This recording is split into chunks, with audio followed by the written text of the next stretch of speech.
Hindavi Swarajya news, जनतेसाठी एक पाऊल पुढे। इगतपुरी तालुक्यातील गोटेजवळील उंबरकोण गावात हृदय हादरून टाकणारी घटना गुरुवारी घडली असून उंबरकोण शिवारात एक हिंस्त्र बिबट्याने वन कर्मचारी तसेच काही शेतकरी नागरिक यांच्यावर जीवघेणा हल्ला केला आहे। या हल्ल्यामध्ये 10 ते 12 जण जखमी झाल्याची माहिती समोर येत आहे। यामध्ये कार्तिक मोहन सारुक्ते, सतीश विष्णू सारुक्ते, किसन गोविंद सारुक्ते राहणार उंबरकोण तसेच महाराष्ट्र शासन वन विभागाचे कर्मचारी, वन परिमंडळ अधिकारी भाऊसाहेबराव, वनरक्षक फैज अली सय्यद, चिंतामण गडर, कैलास पोर्टिदे, गोरख बागुल यांच्यासह उंबरकोण येथील 4 ते 5 ग्रामस्थ जखमी झाले आहेत। या बिबट्याच्या हल्ल्यात एका 11 वर्षीय मुलगा देखील गंभीर जखमी झाला असून त्या बिबट्याला पकडण्यासाठी वन विभागाची टीम आली व त्यांनी बिबट्याला पकडण्यासाठी पिंजरा लावण्यासाठी गेले असता वन अधिकाऱ्यांवर आणि ग्रामस्थांवर बिबट्याने हल्ला केला आहे। यामध्ये ग्रामस्थांसह 10 ते 12 जण गंभीर जखमी झाले असून सर्व जखमींना घोटी ग्रामीण रुग्णालयात प्राथमिक उपचारासाठी नेण्यात आले आहे।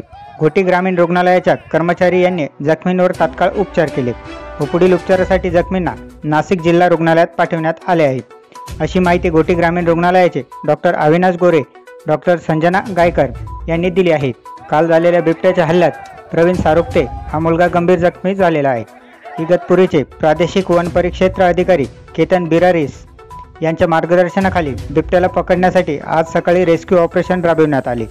घटनास्थळी 200 ते 300 ग्रामस्थांनी गर्दी केल्यामुळे या बिबट्याने कर्मचाऱ्यांसह 5 ग्रामस्थांवर हल्ला करीत जखमी केले आहे। अखेर या बिबट्याला पकडण्यासाठी नाशिक येथील टीमला पाचारण करण्यात आले आहे। सदर घटनेची सविस्तर माहिती जखमी झालेला बोराडे या युवकाने दिलेली आहे। शेतामध्ये वाघ आला ना, आम्ही साईडला उभो होतो आणि आम्ही साईडला उभा असताना आम्ही खाली पळालो। वाघाने आमच्या झडप घातली, डायरेक्ट वाघाने। नाव काय होतं? यश बोराडे। नवनत का? हां, वाघाने झडप घातली, त्याच्यामुळे डायरेक्ट हात धरला, खाली काढला मला। पण मी शेवट वाघाला लोटून दिले नाही का, पळालो झाला। प्रतिनिधी रोहन शेजवळ, हिंदवी स्वराज्य न्यूज, गोटी।